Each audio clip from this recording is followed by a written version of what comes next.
penderitaan itu adalah sesuatu yang tidak baik, yang menyedihkan, yang sakit, yang kita alami. Tetapi sayang bahwa penderitaan itu tidak bisa diwakilkan dengan kata-kata dan tidak bisa diceritakan.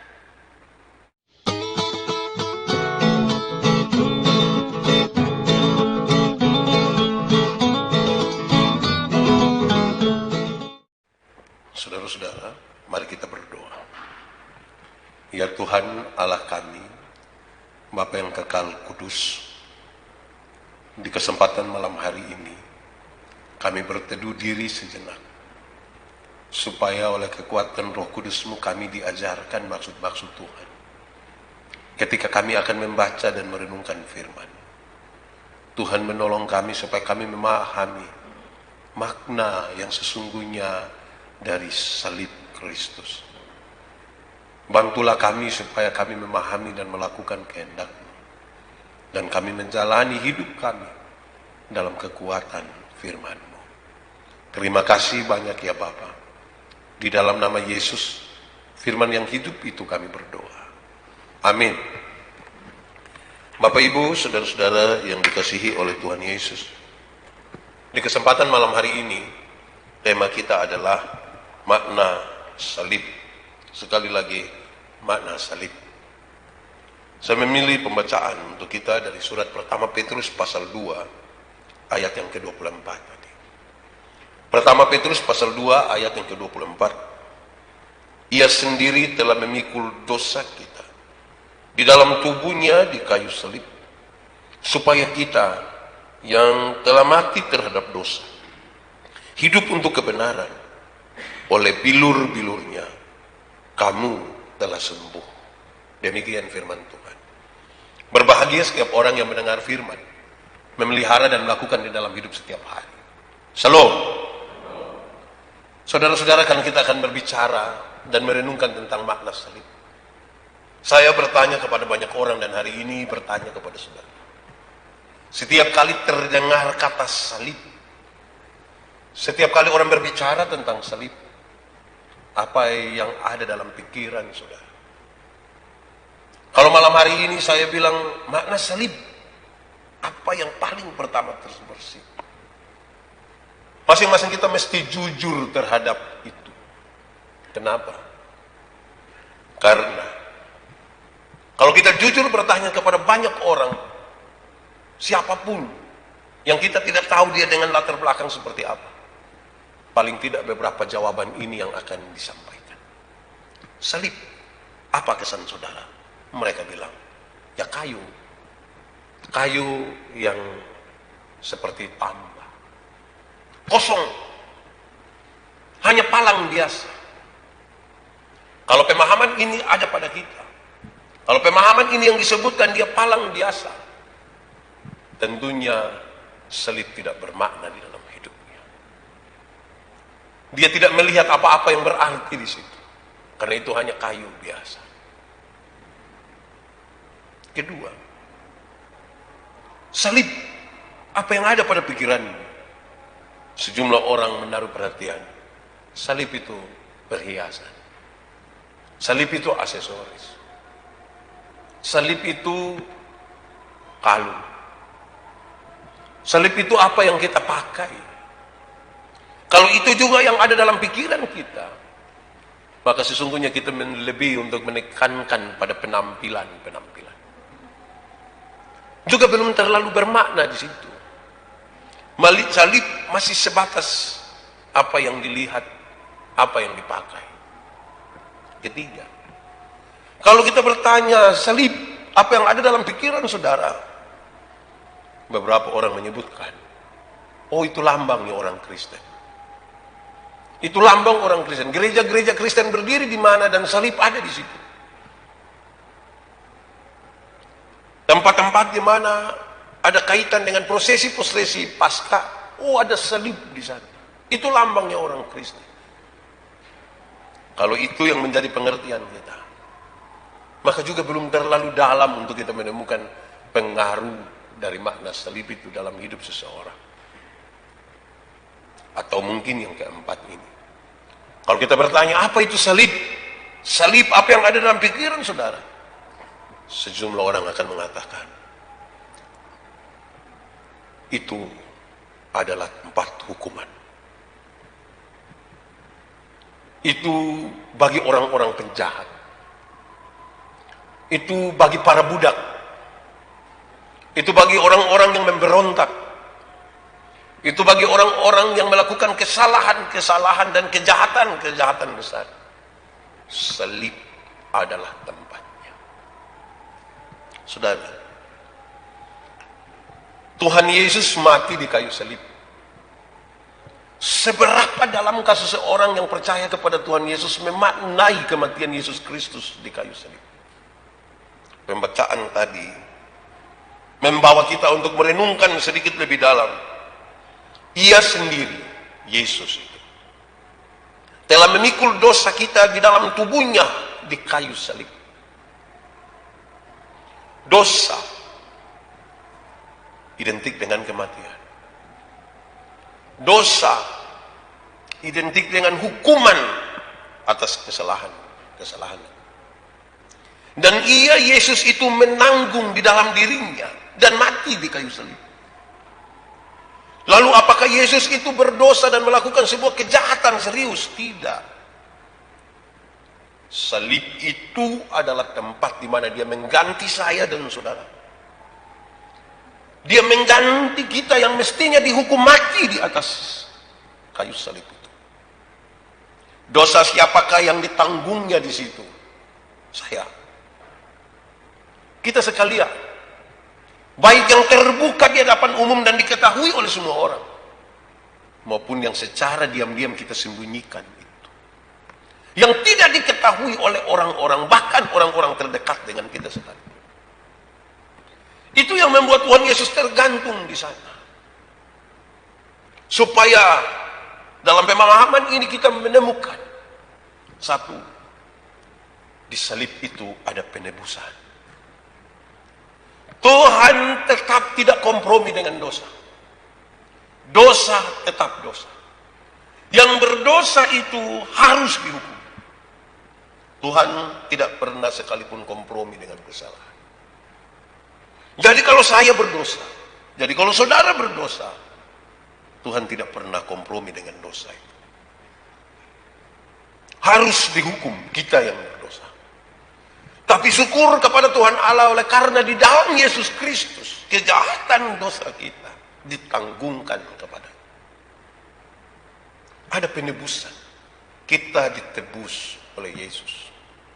Seberapa dalamkah saudara percaya? Seberapa dalamkah saya dan saudara memahami seorang juru selamat yang telah menebus saya dan saudara? Itu mesti dalam. Itu mesti jauh betul-betul. Itu mesti diibaratkan seperti kita yang tergantung di sana. Walaupun tidak mungkin itu bagi manusia. Tuhan Yesus berdiri tergantung di kayu salib untuk menebus sempurna. Tubuhnya dipecahkan, darahnya dicurahkan di kayu salib untuk pengampunan yang sempurna bagi dosa-dosa saya dan saudara. Kedua, di salib itu ada perdamaian. Dosa telah menjadikan manusia musuh Allah. Dosa telah membuat manusia itu seolah-olah bermusuhan dengan Tuhan Allah. Dosa itu serius, saudara-saudara. Sebegitu seriusnya sampai membuat orang-orang berdosa tidak mengenal Tuhan Allah. Tidak mengenal penciptanya. Tidak mengenal pemelihara hidupnya. Sangat serius dosa itu mempengaruhi manusia. Dosa itu telah membuat relasi manusia dengan Tuhan Allah tidak damai. Itu bisa juga mempengaruhi relasi antara seorang manusia dengan manusia yang lain. Mempengaruhi relasi antara seorang saudara dengan saudaranya. Mempengaruhi relasi yang mungkin telah dibangun dengan susah payah. Dosa telah membuat permusuhan. Permusuhan manusia dengan Allah. Permusuhan manusia dengan manusia. Manusia ada di sini. Dalam permusuhan itu. Dan selanjutnya salib itu memperdamaikan. Bukan saja penebusan terjadi, tapi juga ada perdamaian. Ada perdamaian di sana. Ketiga, saudara, kalau kita berbicara tentang makna salib, di salib itu ada pembenaran, penebusan ada, perdamaian ada, tetapi ada juga pembenaran. Pembenaran oleh Allah, karena Dia telah menanggung segala hukuman kita. Kalau kita dibenarkan, saudara, bukan karena kita benar. Kita dibenarkan hanya karena kasih-Nya yang besar. Dia mati bagi kita. Jadi kalau kemudian kita disebut sebagai orang-orang yang dibenarkan, saudara, tidak usahlah bertepuk dada, tidak usahlah merasa lebih, karena sesungguhnya kita bersalah. Dan salib membawa pembenaran bagi kita. Pembacaan ini menarik, saudara. Supaya kita yang telah mati terhadap dosa, hidup untuk kebenaran. Tuhan mau kita di dalam situ. Supaya kalau pengertian ini mempengaruhi saya dan saudara, kebenaran itu harus ditegakkan. Supaya kalau makna dari salib itu betul-betul tertanam di dalam hidup kita. Kebenaran itu mesti berdiri tegak-tegak di hadapan kita dan menjadi bagian yang tidak boleh dipisahkan dalam perjalanan hidup orang-orang percaya. Tidak boleh ada satu orang merasa dirinya benar, apalagi benar di hadapan Allah. Karena sesungguhnya kita hanya dibenarkan. Ada pembenaran di sana oleh Allah bagi kita. Saudara, kadang-kadang betapa sulitnya kita mengumpulkan orang-orang percaya. Kadang-kadang sulit juga kita mengumpulkan pendeta-pendeta. Kadang-kadang sulit juga kita mengumpulkan denominasi gereja. Yang satu mempertahankan yang dia punya. Yang satu mempertahankan dia punya. Saya suka mengatakan begini. Kalau saudara masih percaya bahwa Kristus mati di kayu salib bagi saya dan saudara, maka kita masih bisa bersatu di sini. Tapi kalau saudara sudah tidak lagi percaya terhadap Kristus yang mati di kayu salib bagi saya dan saudara, masing-masing silakan mempertahankan apa yang dia anggap benar. Apa pentingnya itu bagi saya dan saudara? Sekali lagi kita merujuk kepada pembacaan ini. Kita yang telah ditebus, kita yang telah dibenarkan, kita yang telah didamaikan dengan Tuhan Allah, kita mestinya betul-betul ada dan merasakan sesuatu yang telah membebaskan kita, karena oleh bilur-bilurnya itu kita menjadi sembuh. Dia dihukum karena kita, disiksa karena kita, dan disalibkan karena kita. Ini sekaligus nasihat kepada jemaat. Dalam konteks di mana mereka ada di dalam sebuah penindasan. Dalam konteks di mana pada waktu itu kekaisaran Romawi sangat kuat. Terlalu kuat dan mengalahkan banyak sekali daerah-daerah, dan kemudian daerah-daerah yang kalah perang itu, orang-orang yang dijadikan sebagai tawanan. Nasihat kepada mereka supaya mereka tetap kuat dan tidak boleh menyangkali iman mereka kepada Tuhan. Mereka ada di bawah tekanan-tekanan yang serius di situ. Tetapi tidak lebih hebat daripada penderitaan yang Tuhan Yesus alami di atas kayu salib. Di atas kayu salib itu penderitaannya berkali-kali lipat melebihi apa yang menjadi tekanan mereka secara politik, secara sosial, secara fisik, secara psikologi waktu itu. Supaya siapapun yang merasa tertekan hari ini, siapapun yang merasa terjajah, yang merasa tidak bisa lagi untuk mensiasati hidup ini dengan baik, dia mesti percaya pada sesuatu yang lebih, yaitu kematian Kristus yang melebihi dari penderitaan apapun yang dialami. Kalau Kristus Yesus Tuhan saja diberikan kepada kita oleh apalagi hal-hal lain yang sebenarnya lebih ringan daripada itu. Kalau Allah saja menyebut dirinya sebagai sahabat kita dan mau berkorban bagi kita, maka mestinya ada hal-hal lain yang datang tidak lebih berat dari itu. Tapi ini soal apa yang kita simpan dalam pikiran dan iman kita, perasaan kita. Semua orang pada hari ini, apalagi dalam prosesi menuju Paskah, sadar betul-betul bahwa Yesus mati bagi kita. Itu semua orang sadar itu. Semua orang mengucapkan itu. Tetapi semua orang belum tentu menghidupi apa yang menjadi makna di balik itu. Pengorbanan ini berat. Kemarin dalam khotbah tentang penderitaan berlapis, saya menyebutkan saudara bahwa penderitaan itu adalah sesuatu yang tidak baik, yang menyedihkan, yang sakit, yang kita alami. Tetapi sayang bahwa penderitaan itu tidak bisa diwakilkan dengan kata-kata dan tidak bisa diceritakan. Ibu-ibu bisa mengatakan, melahirkan itu sakit, dia minta ampun.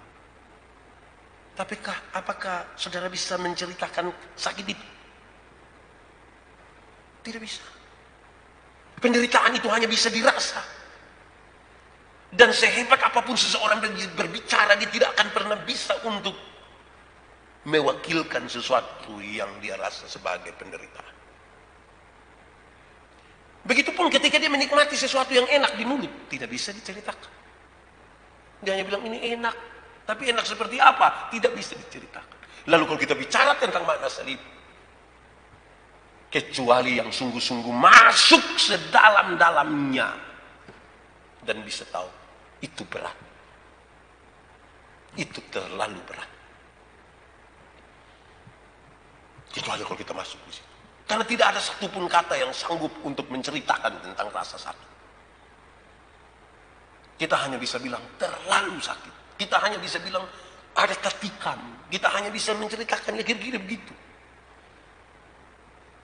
Tapi penderitaan salib sampai Yesus mati tidak bisa. Kecuali kalau kita mengosongkan diri, mau betul-betul masuk sampai paling dalam untuk melihat bagaimana Kristus mati. Oleh karena kita. Itu sudah kembali kepada bagaimana kita secara pribadi dengan Tuhan Yesus. Itu sudah tidak lagi kita bicara tentang lambang-lambang. Itu sudah tidak lagi kita berbicara tentang aksesoris untuk sebuah penampilan. Ini sudah lebih kepada apa yang kita imani dalam perjumpaan kita dengan Kristus. Disitulah kita memahami makna salib itu. Sangat dalam. Dan sangat berarti bagi kita. Sebab kalau tidak, mungkin kita akan seperti kebanyakan orang. Apa salib? Kayu yang seperti itu. Apa itu salib? Mungkin perhiasan yang saudara pakai. Karena kita tidak dalam melihat sesuatu di situ. Tuhan memberkati kita. Mari kita berdoa. Tuhan Allah kami di sorga, salib-Mu itu sungguh berat, tapi kami tidak bisa untuk merasakannya. Hanya Tuhan yang merasakan itu bagi kami. Tuhan terima kasih. Tapi ampunilah kami kalau kami tidak mampu untuk membangun sebuah relasi yang membuat kami sangat dekat dengan-Mu. Supaya kami sadar akan sesuatu di salib itu. Salib mendamaikan, tapi kami masih hidup dalam permusuhan. Salib itu membuat kami dibenarkan, tapi masih banyak orang tinggi hati dan menyalahkan. Salib itu ada penebusan, tapi masih ada banyak di antara kami yang seolah-olah ingin berjuang bagi keselamatan dirinya sendiri. Tolong kami Tuhan oleh Roh Kudus, biar firman ini menunjuk jalan itu. Biar firman ini menolong untuk memberikan kepada kami pengertian. Pasti hanya oleh kekuatan Roh Kudus. Terima kasih. Firman-Mu menjadi pelita bagi kaki kami, terang bagi jalan kami. Nipuin ay blanang, kantukan at tegi, nuwalem masih